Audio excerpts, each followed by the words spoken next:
Going through a breakup is quite possibly one of the hardest things you will ever do in your life, because you are grieving someone that is still alive, and that, my friends, is brutal. It is a savage pain, and I know that pain because my pain was so bad. I started this channel and I started helping people through their breakup. So today I'm going to get into 5 steps that are going to help you soothe and heal your broken heart.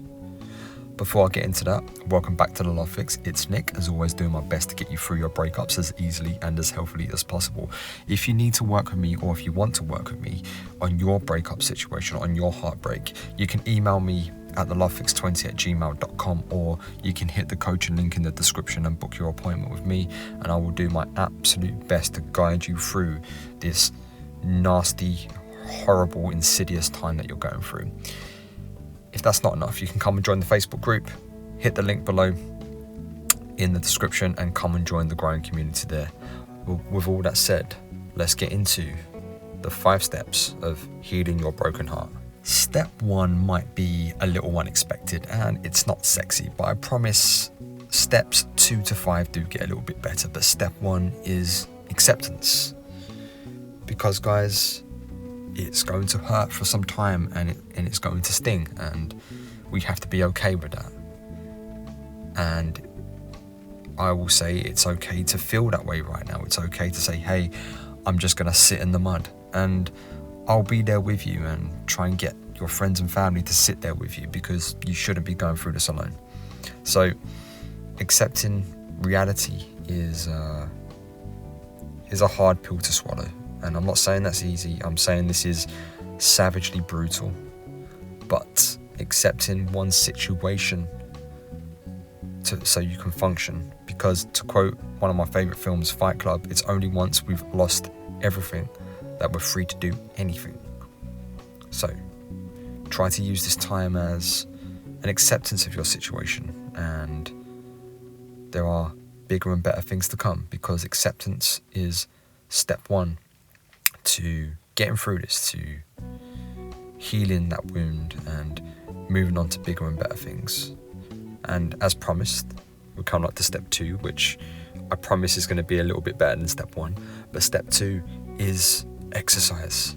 And I don't care what type of exercise you do, walking, running, weightlifting, take up a new hobby, a new sport, just get out there and go somewhere that's going to get you out of the house, and it's going to get you to go to places where you have to meet people. And exercise, for me, got me through a lot of dark days because of all the natural endorphins that it releases, and also it just allowed me to focus my energy onto something else, because when I'm in the gym, I'm only focused on me. And that's the whole point with this healing process, is just to be focused on you and be selfish and give yourself that self-love that you've neglected to give you whilst you was with your ex. So there is no downside to exercise, because I've never heard anyone say they felt bad after a good workout. So go buy a new pair of running shoes, pick up a pair of boxing gloves, or just go and pick a new hobby. And or hey, you can do what I did. You can start a new hobby where it's very physical, like drumming. That's kind of a form of exercise. So choose wisely, but just go and do it. Number 3, change the metrics of your success.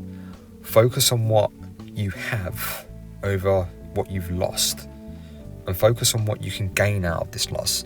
So what I mean by change the metrics of your success, don't gauge your success by you're single now, or that you've lost your relationship. You can change that metric to whatever you want it to be. You can say, right, okay, I'm single now, I've been broken up with, but I've got a wonderful opportunity to go and do some of the things that my ex didn't like. I can go and travel more. I can go to that restaurant that they never liked. I can see my friends more. So one of the metrics I use to change my level of success is, I used to beat myself up if I didn't get to the gym like 5-6 times a week. But now I tell myself, Nick, just get to the gym a bare minimum of twice a week. And If I go above that, which I frequently do, my average is 4 times a week. Sometimes I do 5, sometimes I do 6, and sometimes I only do twice. But as long as I hit twice a week, my metric for success has been met. And anything above that is a bonus, is going above and beyond.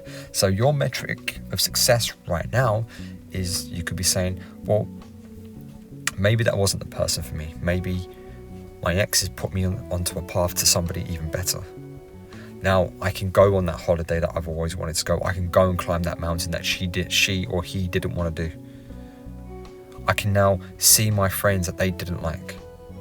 I can watch the game. I can play a computer game. I can watch the films that they didn't like. So you've got a lot of options available. So just think about it and try to think about success rather than failure. There are no failed relationships. Each relationship will teach you something, will level you up, will push you on, will give you tools that you never had. I'm a firm believer of that all of your exes taught you exactly the lesson that you needed to learn right now.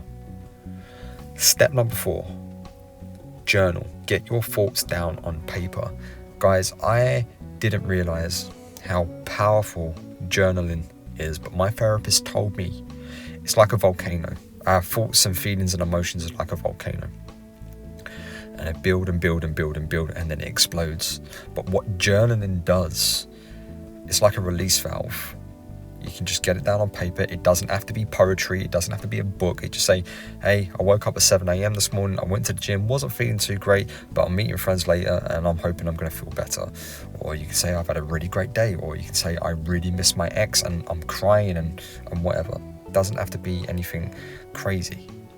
But get it down on paper. Release that energy. And it makes you aware, makes you mindful of your thoughts and feelings. And that is a good thing.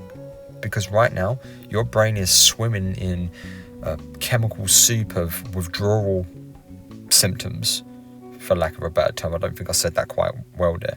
But you are going through a massive withdrawal. You're going through a massive heartbreak, a massive shock. Your plans for the future have completely changed. You're on a completely different path. It's a lot to take. It really is a lot to take, and I hear you. And it's okay. But I promise you, journaling will really, really help you. Step 5, give your ex the breakup. Now, I've said this a million times, and my first ever video on this channel is called Give Them the Breakup. If you haven't checked it out, you can go all the way back to the beginning and check that out about giving them the breakup. They are leaving the relationship they had with you, which is a terrible day for anyone. They don't hate you and they won't forget you. It's just that they feel this relationship with you is no longer the right path for them, and that's okay. They're basing that upon their feelings. Just how you're basing everything upon your feelings right now. They've just got a different perspective right now from their worldview, from their trauma, from their life experience. You just have different versions of reality, and they're just not aligned right now. And that is okay. This will work to your advantage in the long run because they just gave you the greatest gift of all. They gave you a gift of growth, healing, and letting you find someone even better than them. So don't deny the opportunity of doing that, because they've just said, hey, I'm going to give you this opportunity to find someone better than me. And you will. I promise, if you do the work on yourself, you will find someone better than them. And the thing to remember, your memories are the corpse of your experience with them. So you must bury that corpse and be present, because overthinking will destroy your future. It will stop you being present. Yesterday was never here and tomorrow will never arrive. You must be now. You must be present. This is your time. And you're gonna be fine. You're gonna be okay. I promise you. And if you need a little extra help, you know what to do. Tap the coaching link below and I will do my best.